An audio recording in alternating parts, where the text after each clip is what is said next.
Are you and your family prepared for a grid failure? Shield yourself from blackouts with a home backup system or portable off-grid solar energy system from Off Grid Depot. Off Grid Depot also supplies water pumps, DC appliances, and other products for off-the-grid living.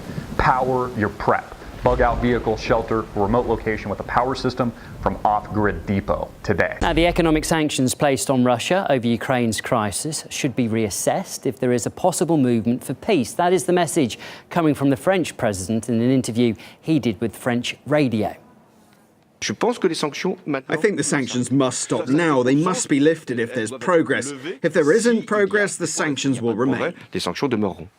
He also said he believes Russian leader Vladimir Putin does not want to annex eastern Ukraine and aims only to prevent Ukraine from joining NATO. And this comes ahead of a meeting of the leaders of Germany, Ukraine, Russia and France in Kazakhstan's capital, Astana, in a bid to try to restore some sort of peace.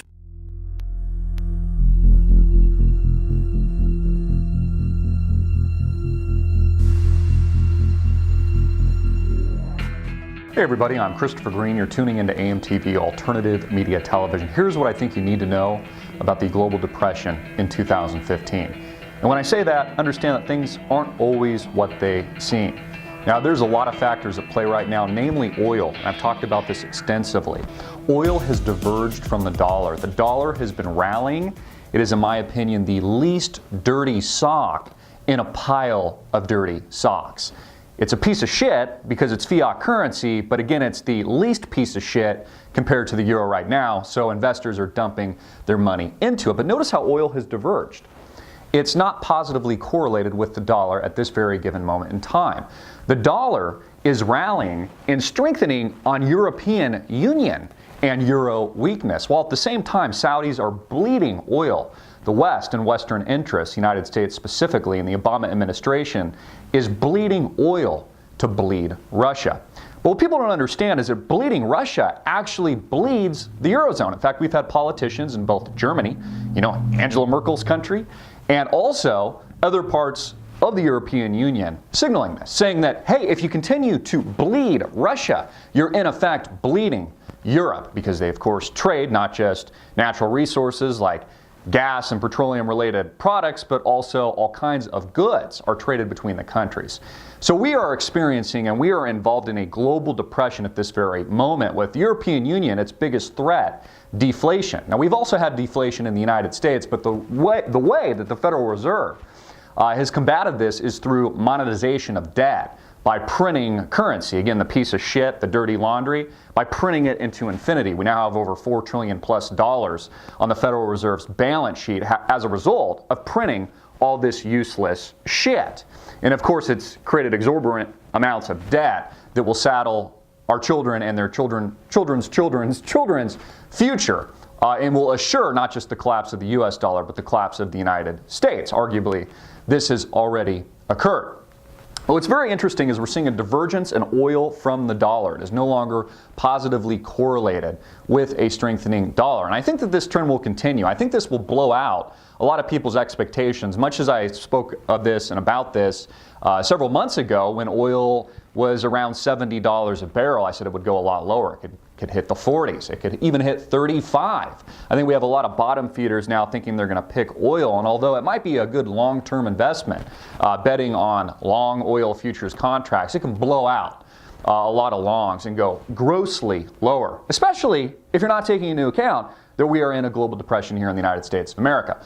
Wall Street is expecting that the Federal Reserve is going to raise interest rates in 2015. I actually don't think that's going to happen. I don't think rates can ever really go up or be managed higher by the Federal Reserve without collapsing the entire United States and global economy. I think what they will blame it on is European weakness. What we're already seeing, what this is already playing into this hand, is the reason that the Federal Reserve can't take action on interest rates in 2015 as we build in to the 2016 election year, where I think Hillary Rodham Clinton is already the chosen figure to lead the United States of America.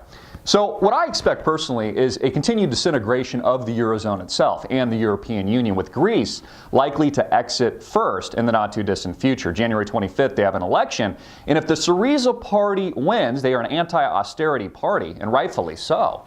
I mean, that's just smart politics and business. They're anti these bailouts. If they win and they have a strong and very high chance of winning, a high likelihood, they will likely leave the Eurozone completely and may be the first European nation to exit the European Union. And of course, if Greece leaves the European Union, there will be benefits for other first movers also to leave this union that is really just collapsed in a mere 15 years. I think it was established in 1999, didn't go into full effect, the monetary union, until roughly 2002.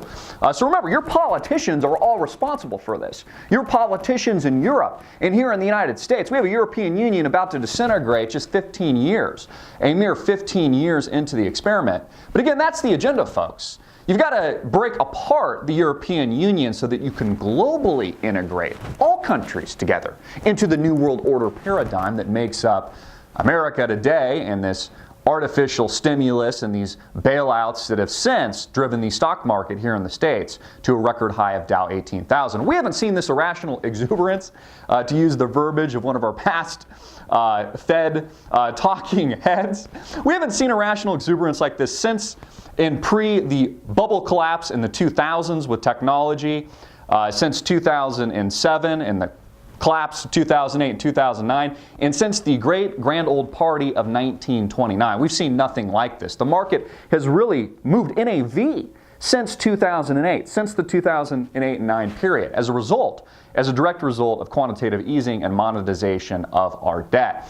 It's another reason they can't raise interest rates. So again, all this pressure being put on Europe right now, being put on Russia, Vladimir Putin, is trickling to the Eurozone at this very moment. In response to that, the U.S. is driving down oil prices artificially to hurt Russia, to hurt the enemies of the United States, to bleed the Russian economy, to crash the ruble, which it's effectively done. Again, Saudi Arabia, our allies, the United States, all in cahoots on this. And as a result of this, the president of Russia, Vladimir Putin, will react, just like Japan reacted with their embargo that led to the bombing of Pearl Harbor in World War II. Again, we are in a global depression, not just in the United States, but also Europe. And it's why we're seeing all of this a byproduct of all the stimulus, the bailouts, the quantitative easing to infinity, a record high in the stock market, yet they're still artificially suppressing interest rates at zero. So I think that, and I would bet on a continued divergence of the dollar and oil markets, which I think oil is a leading indicator of what's to come in the global economy. Again, Europe experiencing deflation. The United States arguably has also been experiencing deflation in recent years. And I don't think a lot of people are really addressing why the dollar is strengthening. Again, in my view, it is the least dirty of the dirty socks. Still a piece of shit, but the money's got to flow somewhere. You know, the hedge funds in America, they don't really do anything. They just borrow money at zero and then convince other investors to invest with them and charge exorbitant and very aggressive fees. Need to put their money somewhere. You see, they need to make their coin. They need to drive their Ferraris and, you know, buy their umpteenth mansions across the United States and Europe. So they've got to put the money somewhere. And where the money is now is on a giant short of the U.S. oil market. And when they're finished with that and they're pushing the dollar higher, all this money will flow somewhere else. I think we're kind of on the edge of a cliff right now, with the Dow at 18,000, global stock markets at record all-time highs, yet zero growth in Europe, experiencing deflation. Greece on the verge of an exit, disintegration of the entire Eurozone, and largely the economic system here in the United States, which has been dominated by a crony and criminal Federal Reserve for far too long. I'm Christopher Green. Get this video out everywhere, make it viral, hard-hitting it in your face, and click the link below to support our sponsor.